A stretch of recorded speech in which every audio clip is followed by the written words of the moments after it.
moi c'est Camille, j'ai 25 ans, je viens d'une famille athée. J'étais la petite fille sage qui parlait pas, qui osait pas prendre la parole devant les gens. Et après quand j'ai eu 12 ans, là je suis arrivée à Moudon, donc au CO de Moudon. Il y a un peu tout qu'à changer. Justement j'étais plus avec des gens de la ville, des quartiers. J'ai été attirée par des gens cool. C'est des gens qui font des conneries quoi. J'étais très bonne élève jusqu'à mes 13 ans et après mes notes ça a fait une chute incroyable. J'étais la vraie rebelle du CO. J'ai commencé à boire surtout. L'alcool très jeune. En tout cas j'ai commencé vers 13-14 ans.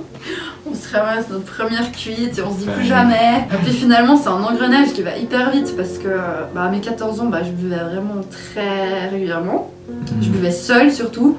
Puis évidemment l'alcool ça suffit plus au bout d'un moment. Donc je fumais aussi des joints. Et je sortais vraiment en boîte de nuit. Ils m'ont fait direct découvrir des choses que normalement aussi jeune on ne devrait pas je pense connaître. La première fois que j'ai consommé de la drogue dure, donc la cocaïne, j'avais 14 ans. J'étais pas bien avec moi en fait. Et je savais pas en parler autour de moi, j'arrivais pas à en parler parce que je me disais on va jamais me comprendre. J'étais vraiment pas bien avec moi, du coup ça fait que j'étais pas bien au cours, j'étais pas bien avec ma famille, je me sentais complètement exclue. Du coup je restais avec ce mal-être, je savais pas quoi en faire et puis la seule solution, entre guillemets, si je puis dire, que j'ai trouvé c'est de consommer. J'ai fait mon premier coma éthylique à 15 ans. Ah mais Camille elle va pas bien, on va l'amener à l'hôpital, ça je l'ai tout entendu. Je savais qu'on m'amenait à l'hôpital. Évidemment les médecins ils s'inquiètent parce qu'on est très jeune, en plus ils apprennent que je consomme, ils ont fait des prises de sang, ils y voient très bien que je consomme d'autres choses. Du coup ils m'ont mis en hôpital psychiatrique, forcé, j'ai pas eu le choix. Je suis entrée là-bas, on m'a dit tu vas faire 3 jours, très bien, après 3 jours on me dit ah non tu vas faire 1 semaine, après 1 semaine on me dit ah non en fait, bref et ça a duré 1 mois et demi. Alors ils m'ont donné des médicaments très forts, ça n'a pas servi à grand chose quoi. Puis je suis sortie de là-bas avec ça et puis les comportements de consommation ils s'en sont pas du tout arrêtés. Quand on sort, la reprise est très dure. Donc je me retrouve au gymnase, je connaissais personne. Et direct, je me suis fait de nouveau des amis, ça a été super, et puis des amis qui consommaient. Donc le gymnase, j'avais des très bonnes notes. Donc j'arrivais à tenir ça, tout en sachant que je faisais la fête tous les week-ends à fond, que j'ai commencé du coup très rapidement, à mes 16-17 ans, j'ai commencé à consommer les d'autres drogues. Et en plus, à 17 ans, je crois que j'avais 17 ans, je suis partie de la maison familiale, donc j'ai habité avec mon copain du moment. Et du coup, là, c'est parti encore plus vite parce que mon ex, il consommait et il vendait de la drogue. Donc là, le combo parfait. Là, c'était tous les jours, quoi. Et pourtant, j'allais quand même au gymnase et j'ai réussi. Mon gymnase, donc j'ai fait l'école de culture générale en social parce que j'ai toujours voulu travailler dans le social. Je me voilais la face, je me disais non mais c'est bon, je gère. Mais bref. Donc je commence un stage en école spécialisée avec des enfants. Et là, ça se passe très mal avec ma collègue. Et en plus, avec mon copain du moment, ça allait plus. Donc, j'ai arrêté ce stage en milieu, qui devait durer 1 année, j'ai fait 6 mois. J'ai quitté mon copain en me disant, c'est bon, j'arrête tout, la vie est belle, c'est bon, si je le quitte, je vais tout régler. Non. Du coup, j'ai habité seule un petit moment. Et direct, ça faisait genre 2 semaines que j'avais quitté mon copain. Je tombe folle amoureuse d'un mec, d'un homme, beaucoup plus âgé que moi de nouveau, et gros consommateur évidemment, et en plus violent. Mais ça j'ai pas vu tout de suite, c'est un grand manipulateur. Vraiment je suis tombée folle amoureuse direct. Et pourtant ma famille, mes amis, là je les voyais encore, ils me disaient il est fou, il te manipule, il se sert de toi, mais quand on est dépendant affectivement comme ça et qu'on est manipulé, on se rend pas compte. Et du coup, je consommais toujours beaucoup. Mais bon, j'arrivais très bien à travailler. Par contre, j'avais toujours le travail. Et pour moi, le travail, je pouvais pas déconner, quoi. Mais c'est vrai que j'avais 2 vies, en fait. J'avais ma vie du travail où j'étais droite et carrée. Et puis j'avais la vie d'à côté où c'était la débandade de ces choses. Ça a commencé à être vraiment dur parce que, évidemment, on commence à aller toujours plus loin dans la consommation. À arriver dans des états où on sait même plus qui on est, c'est grave quoi. Ah non, mais moi, une fois, et puis c'est juste pour essayer. Ça, c'est la phrase typique. C'est juste pour essayer, j'arrête quand je veux. C'est faux. Une fois par semaine, le week-end, et puis ça commence à être tous les jours. Très très rapidement, là je consommais vraiment tous les jours, fumer. Hein. Et du coup, il faut de l'argent. Oui, là je bossais encore, mais là j'en étais à au moins 150 francs par jour. Donc faut s'imaginer qu'il faut les sortir. Hein. Donc j'ai commencé à voler. Mais bon, donc voilà. Et donc j'ai fini mon stage, j'ai fini ma matu, ça a été super, j'ai réussi très bien. Et donc je voulais faire la HES. Donc j'ai fait les tests, j'ai été prise. Et évidemment, avec mon train de vie, ça jouait plus quoi. Je consommais beaucoup trop, tous les jours. Et j'avais le manque physique évidemment. On peut comparer ça à une grippe, mais en 100 fois plus violent quoi. T'es KO quoi, t'as envie de mourir quoi. Franchement, mourir ce serait plus agréable que ça, je pense. Et là, tu rentres dans un processus où tu peux plus sortir quoi, tu sais plus quoi faire. Ouais, et donc j'étais très motivée à faire cette HES, mais il fallait se rendre compte que ça allait pas. Non mais tu fais quoi de ta vie? Et puis pendant des mois, je gardais de l'argent du loyer pour me droguer. Au bout d'un certain temps, ils coupent l'électricité. Après, j'ai des flics qui sont venus, on m'a dit faut partir quoi, vous payez plus le loyer depuis je sais même plus combien de temps. Donc voilà, je me retrouve dehors. C'est un tourbillon quoi, on sait plus quoi faire, on sait plus comment faire. Et en plus ma famille, j'y voyais plus du tout quasiment, ma meilleure amie non plus. Ma mère savait rien de tout ça, hein. Mes parents ne savaient pas, ils se doutaient que quelque chose n'allait pas, mais je me suis dit là, je vais leur dire. Je crois que c'était le jour le plus dur de ma vie. Ma mère elle a pleuré, c'était terrible parce qu'en plus il faut savoir que ma maman, son frère était dans l'héroïne pendant des années. Du coup, de se dire que sa fille maintenant se droguait, c'était horrible pour moi de lui avouer ça. Mais bon, du coup, elle m'a dit alors maintenant, on va essayer de te soigner et tout, je vais prendre contact, machin, ok. Donc, je suis restée chez elle, j'ai commencé à prendre la méthadone. Et j'ai été suivie dans un truc ambulatoire, donc c'est un endroit où on va une fois par semaine ou tous les jours, ça dépend. Mais finalement, je dois avouer que j'avais pas du tout la volonté d'arrêter. Finalement, je suis partie de chez ma mère du jour au lendemain. Ça a été un peu compliqué parce qu'en fait, on était à la rue. Donc, je dormais dans des squats. Là, j'étais tout à Berne. Hein. Okay. Parce que je traînais avec des Suisses allemands et tout. Et du coup, j'étais à Berne. C'est vraiment là que j'ai consommé le plus. J'avais pas de boulot, j'avais pas de chômage, j'avais pas de social. J'ai coupé complètement contact avec ma famille. Ils savaient pas où j'étais. Hein. Je sais pas comment utiliser des mots simples, mais je me shootais quoi. J'utilisais les seringues. J'ai fait des overdoses. J'ai eu des fois où j'ai paniqué, où j'ai hurlé. C'était genre l'horreur. Les overdoses comme ça de drogue, c'est vraiment pas cool.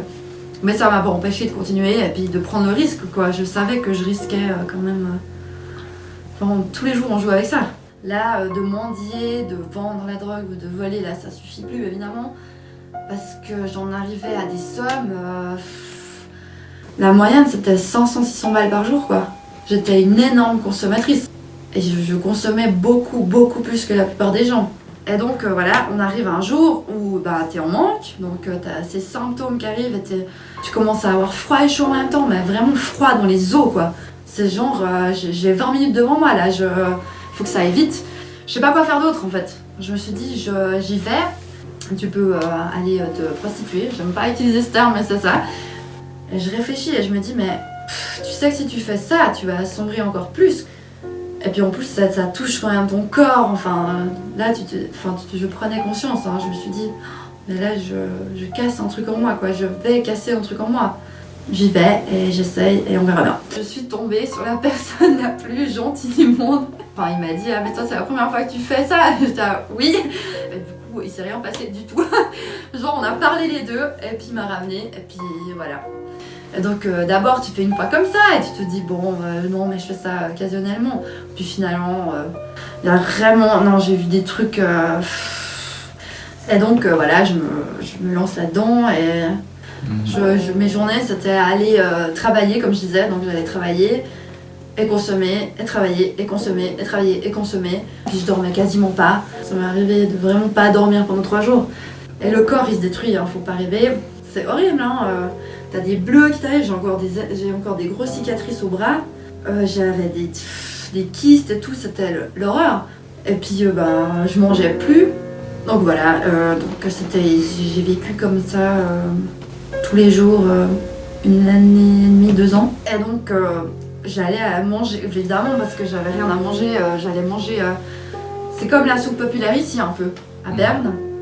Et il s'avère qu'une fois par semaine, c'était les chrétiens. Je sais même pas s'ils étaient catholiques ou quoi. Moi, j'y connaissais rien, hein. De ma vie, j'y connaissais pas du tout. J'étais allée peut-être une fois dans ma vie à une messe à Noël, donc... Puis moi, voilà, j'allais manger là-bas, hein. Ces gars avec leur guitare, là, en plus, Jésus en suisse allemand, faut s'imaginer le truc, hein. C'est vraiment pas glorieux, on va dire. C'est pas contre les Suisses allemands, hein. Je suis désolée pour vous, mais... c'est vraiment pas très joli vos chants. Bref... J'arrive et je vois ce mec avec sa guitare et je me dis oh super quoi. Vraiment je partais comme ça, hein. Chante autant que tu veux ton Jésus je sais pas quoi, là déjà je comprends rien à ce que tu dis. Moi ça me passait mais genre à 1000 km au-dessus quoi. Je me disais dans ma tête mais ouais toi c'est facile de chanter ça, ta vie elle est magnifique. Mais moi ça me concerne pas ton truc. Sans Dieu s'il existe qu'il vienne quoi, qu'il vienne. Et je disais ça, je me disais ça dans ma tête et je mangeais et donc il chantait son truc là, il me saoulait un peu, mais au moins je mangeais donc j'étais contente. Et tout d'un coup, le monsieur à la guitare que je voyais depuis des mois, hein, enfin depuis longtemps, il se dit, je sais pas pourquoi, ce jour-là, il vient me parler. Je le vois débarquer et je me dis oh super, qu'est-ce qu'il va me dire alors qu'il m'avait jamais parlé, hein. Un truc de fou quoi, alors que ça me passait à des kilomètres au-dessus de ma tête. Tout d'un coup, ce jour-là, j'ai senti mais un amour de malade. Genre, c'était comme la drogue, mais en beaucoup mieux. Et sans drogue. Donc, mais moi, je savais pas ce qui m'arrivait. Je me suis dit, waouh! Et puis il m'a donné, tu sais, les petits les évangiles là, gratuits que tu donnes, là, les tout petits. J'ai été méga touchée. Et la première fois, après, il a repris sa guitare. Et pour la première fois, ce qu'il chantait, ça me parlait. Enfin, j'avais l'impression que c'était à moi que ça parlait. C'était fou et du coup j'ai senti un truc, je peux pas me l'expliquer encore aujourd'hui. Et là je me suis dit quand même, putain tu gâches ta vie quoi. Tu gâches ta vie meuf. Je me parlais comme ça à l'époque. T'es vraiment une débile mentale. Tu pourrais faire des trucs merveilleux et puis tu fais ça te sert à quoi? Bon, donc il y a cet éveil, il y a cet amour que j'ai ressenti hyper puissant, mais ça s'est arrêté là. Mais au moins il y avait une porte qui était ouverte et tous les jours je pensais à ce moment-là et je me disais mais c'est fou quoi. C'est fou. Et après ça s'est enchaîné en fait, j'ai rencontré des gens, tout d'un coup, en fait j'ai été habitée chez une amie dans la consommation, mais quand même c'était quelqu'un qui avait un appart, qui était beaucoup plus équilibré que moi, puis qui m'a pris sous son aile, qui m'a dit tu viens chez moi. Alors vraiment elle m'a acheté des habits, faut s'imaginer que même en hiver j'étais toujours habillée pareil, hein. Enfin elle m'a trouvée, elle me voyait tous les jours et puis en fait elle m'a pris chez elle parce qu'un jour... En fait, elle faisait le trottoir avec moi et elle m'a vue, il pleuvait, il faisait froid de malade et j'avais pas d'habits. Et du coup, j'étais en robe et en tongs quoi. Puis là, elle m'a vue, puis elle a eu tellement pitié de moi, elle m'a dit mais tu peux pas rester comme ça quoi. Il faut que tu vas mourir là. Puis je disais oui, c'est sûr. Donc elle m'a pris chez elle et même si c'était quelqu'un dans la consommation, elle m'a beaucoup aidée parce que déjà, elle a fait foutre dehors mon copain qui était violent avec moi, qui était vraiment violent. Là, j'avais vraiment peur de lui. Et donc, elle m'a pris chez elle. Et puis, j'ai dit, ouais, maintenant, il faut que je le quitte, c'est pas possible. Donc, j'ai quitté, c'était très dur, mais j'ai réussi. Elle m'a fait rencontrer des assistants sociaux. Elle m'a amenée dans un centre à Bienne. Là, j'habitais à Bienne. Elle m'a amenée dans un centre où, justement, ils donnent des médicaments, ils te font des tests et tout ça. Et donc, moi, j'étais quand même pas dans l'optique de je vais réussir à m'en sortir. C'était juste dans l'optique, au moins, reprendre un peu vie, un peu quoi. Prendre soin de moi un petit peu. Et donc, voilà, je fais ça. Et du coup, j'appelle ma mère. Enfin, je reprends contact avec ma famille qui s'imaginait que j'étais morte, hein. Ils pensaient que j'étais morte, clairement. Et du coup, voilà, ils se disaient, ah, mais en fait, elle vit encore. Enfin, c'était hyper beau. Et donc, je vais dans ce centre ambulatoire aussi, qui fait des prises de sang et des analyses sanguines, voilà, tout ça. Qui prend ton poids, qui te font, ils m'ont fait aussi le cœur, je sais pas comment on appelle ça, la tension, enfin un peu comme les médecins, il y a des médecins sur place et ils font tout ça. Et du coup, ils me disent, oh, mais vous êtes extrêmement maigre, vous manquez de plein de vitamines. Donc on m'a donné des vitamines. On m'a dit, mais vous êtes en anorexie sévère là. Ils étaient presque à m'envoyer à l'hôpital quoi. finalement j'ai recommencé à manger et puis du coup j'ai repris un petit peu de poids assez rapidement, ça allait mieux. Et finalement ils me ont fait des prises de sang et là je vais là-bas et puis ils me disent bon ben tout va bien, mais et là t'entends se met et tu te dis merde, qu'est-ce qu'on va me dire? Et on me balance mais de but en blanc comme ça, t'as l'hépatite C, vu comment tu vis et tout, pour nous tu vas vivre quelques années, c'est tout. Et paf, on te lance ça dans la gueule. Faut s'imaginer, j'avais 19 ans, hein. Puis on te dit, bah voilà, tu vas jamais t'en sortir, on m'a dit ça, tu vas jamais t'en sortir, on n'a aucun espoir pour toi. Donc nous, tout ce qu'on peut te proposer, c'est continuer les médicaments, peut-être que tu ailles à l'hôpital pour faire des tests plus poussés pour ton foie, pour voir où ça en est, mais nous, on n'a aucun espoir, sache-le, nous on te donne quelques années à vivre, donc voilà. Et pouf, et on te lâche. Et on te dit ça, et rien après. Et là, en fait, ça a foutu un électrochoc en moi. Mais non, mais moi je vais vous prouver quoi. Voilà, on peut s'en sortir, donc vos blabla et tout, personne peut s'en sortir et tout. Je vous emmerde d'abord. Pardon pour les gros mots, mais c'est comme ça que je le pense et que je le formule. Et donc là, je me suis dit, ok, maintenant, je peux plus faire comme si quoi. Je dois faire quelque chose. Donc, et puis en plus, avec l'amie avec qui j'étais, ça a commencé à être trop compliqué parce que pour m'en sortir, je pouvais pas rester là-bas. Elle consommait, enfin bref. Et donc j'ai été chez ma mère et là elle m'a trouvé cette place à Bethraïm où on est maintenant. Bethraïm ça veut dire maison de la vie et je pense que le terme est très bien utilisé. Donc c'est une maison où il y a maximum 5 résidents qui y vivent. En tout cas quand j'étais là c'était comme ça. À plein temps. Donc c'est-à-dire qu'on était encadré 24 heures sur 24 avec veilleur la nuit, donc quoi qu'il arrive il y a toujours quelqu'un. Les axes principaux c'est un accompagnement quotidien avec des activités, du sport. Qu'est-ce que je faisais encore? Principalement du jardinage, travail à la ferme, beaucoup de sport, marche tous les matins, raquettes, escalade. Qu'est-ce qu'on faisait? Sinon, évidemment, tout ce qui est thérapeutique. Donc, les entretiens individuels avec Marion et Dom, ou un ou deux éducateurs. La psychologue, un matin par semaine. Et le groupe thérapeutique, un après-midi par semaine. Donc, le groupe thérapeutique, c'est tous les résidents avec la psychologue et un éducateur. Et là, on travaille sur plein de choses différentes. Je vais faire le panorama parce que c'est énorme. Et on utilise plusieurs outils. On faisait la méditation aussi, un matin par semaine. Donc j'ai fait de la méditation énormément, ça m'a beaucoup aidé. Et aussi un point fort de Bethraïm, c'est la vie en communauté quoi. Je pense que ça c'est vraiment le point fort, d'être à plusieurs, de se soutenir, voilà. Et en fait ils accompagnent dans chaque étape quoi. D'abord, en tout cas avant on avait 3 semaines où on n'avait aucun contact à l'extérieur.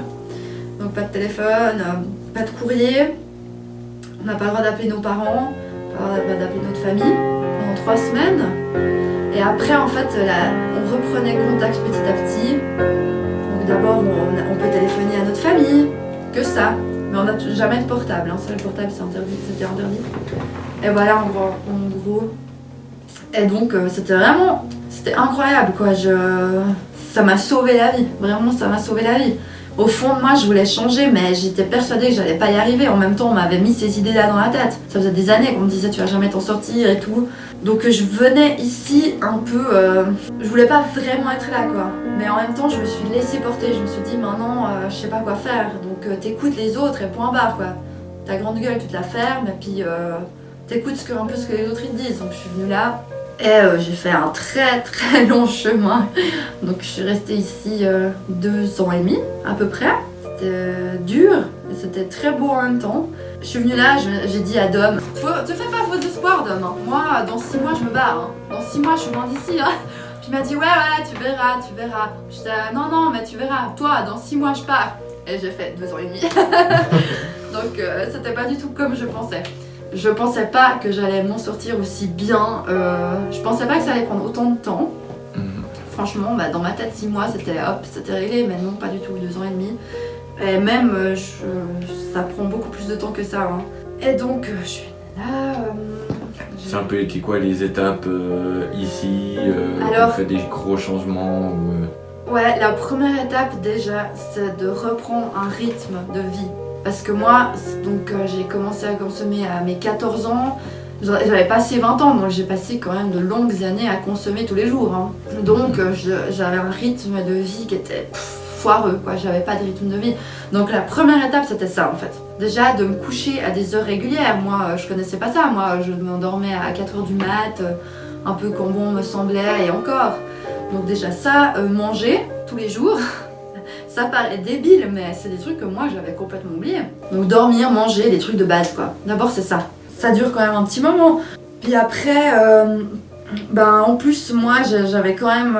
j'ai eu un éveil spirituel qui a été très fort. Donc déjà j'avais eu cet appel, si je puis dire, à Berne. Quand Mister avec sa guitare là... Merci monsieur, il m'avait touchée. Et du coup, j'ai revécu ça ici parce que la première fois que j'ai fait un recueillement, donc moi je connaissais pas tout ça, hein, mais Dom, je pense qu'il a très bien vu mon appel par rapport à ça, mon envie. Et du coup, il m'a énormément accompagnée, quoi. Enfin, il m'a fait lire la Bible, moi je connaissais pas du tout. Et donc ça a été aussi, je pense, le truc qui m'a vraiment, vraiment aidée. Je pense qu'il y a peut-être des gens qui sont pas croyants et qui s'en sortent très bien, hein. Mais moi, personnellement, le côté spirituel, c'était une base qui est toujours importante. Donc j'ai eu ça, j'ai eu un grand accompagnement spirituel. Donc je me suis baptisée, Dom c'est mon parrain, Neringa c'est ma marraine. J'aurais demandé, ils ont accepté, c'était beau, ils étaient là à mon baptême, il y a ma famille qui était là à mon baptême aussi, c'était très beau. Donc il y a eu tout ce côté spirituel aussi très important pour moi. Et sinon, les grandes étapes, qu'est-ce que j'ai eu ? Évidemment, moi je prenais beaucoup de médicaments à la dépendance physique à la drogue. Donc ça m'a pris quand même 1 année et demie à arrêter complètement. Donc à baisser tous les mois. Donc à savoir qu'à chaque fois qu'on baisse, on n'est pas très bien, ça déjà c'était aussi un chemin très long. En fait c'est un peu tout qui se mélange en même temps quoi. Mais c'est vrai que le spirituel, arrêter les médicaments, ça c'est important aussi. Parce qu'évidemment les médicaments c'est un peu un soutien, mais ça fait rien quoi, ça aide, c'est tout, pendant un moment. Et du coup tout l'accompagnement psychothérapeutique. Donc de voir la psy toutes les semaines, les groupes thérapeutiques où on dessine, on fait plein d'autres choses. Et puis d'être encadré tous les jours quoi. Il n'y a pas photo, c'est surtout l'encadrement avec les éducateurs tous les jours, mais ça c'est... Parce qu'en fait tous les trucs durs qu'on vit c'est dans le quotidien, hein. Les moments de doute, les angoisses, c'était... Moi je faisais des cauchemars horribles, je dormais pas, tout ça c'était dur. Et puis eux ils étaient là pour m'écouter tous les jours. Et puis combien de fois j'ai pété les plombs, des fois on a envie de partir, j'ai eu des rechutes aussi, hein. Après 1 an et demi que j'étais là, 1 an et demi. Là, par contre, je suis retournée à Berne. J'ai consommé 1 semaine entière, tous les jours. Et j'ai repris le schéma où j'en étais 1 année et demie avant. Et ça, c'était hyper dur. Parce qu'en l'espace de 1 journée, il y a tout qui était reparti, quoi. Vraiment, tout. Mais en même temps, j'avais de la chance d'avoir un téléphone avec moi, d'avoir le numéro de Dominique, donc l'éducateur et le directeur de Betraïm. Et en fait, je l'ai appelé. Et donc je squattais chez quelqu'un, un truc foireux de nouveau, je squattais chez quelqu'un à Berne, même plus loin que Berne. Et Dom, dans toute sa bonté et sa générosité, il me dit « Ok, alors maintenant je crois que c'était 11h du soir, hein. Il me dit « C'est quoi, c'est 11h du soir? Bon alors dans 1 heure je suis là. » Je dis « À quoi ?» Et elle a la panique qui s'empare de moi, je dis « Quoi ?» Puis il me dit « Ouais, maintenant tu m'envoies l'adresse de où tu es, je viens te chercher dans 1 heure, je suis là. » Donc à minuit, il est venu me chercher au fin fond de Berne. Il est venu et j'étais là au rendez-vous. Je me suis dit maintenant ok c'est de nouveau ma chance quoi. Et là il m'a pris, il m'a sauvé de nouveau la vie quoi, vraiment il m'a sauvé la vie. Et donc là il m'a amené à Corberrier. Et là je suis restée plusieurs semaines toute seule là-bas avec Neringa et Dominique pour reprendre pied un peu. Et puis c'est vrai qu'en fait on dit les rechutes c'est aussi un tremplin des fois. En tout cas là la dernière rechute que j'ai faite c'était... Alors elle était méga forte, ça a été très dur. Mais en fait, ça m'a fait prendre conscience de beaucoup de choses.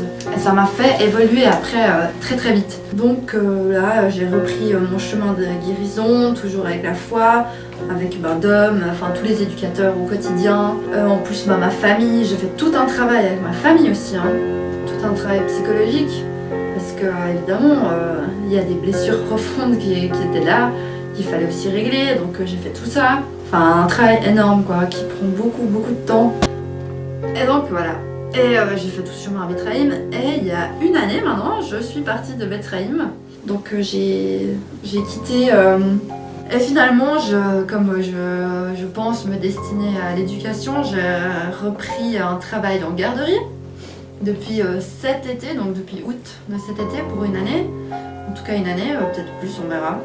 Et voilà, ça me plaît beaucoup. Et voilà, donc avec tout le travail que j'ai fait, on m'a donné des outils pour reconnaître tout ça. On m'a donné une force extrême, et puis je pense la foi aussi. Au moins je sais que Dieu il est toujours là quoi. Et ça c'est un peu mon pilier principal. Dès que ça va pas un petit peu, je sais qu'il est là.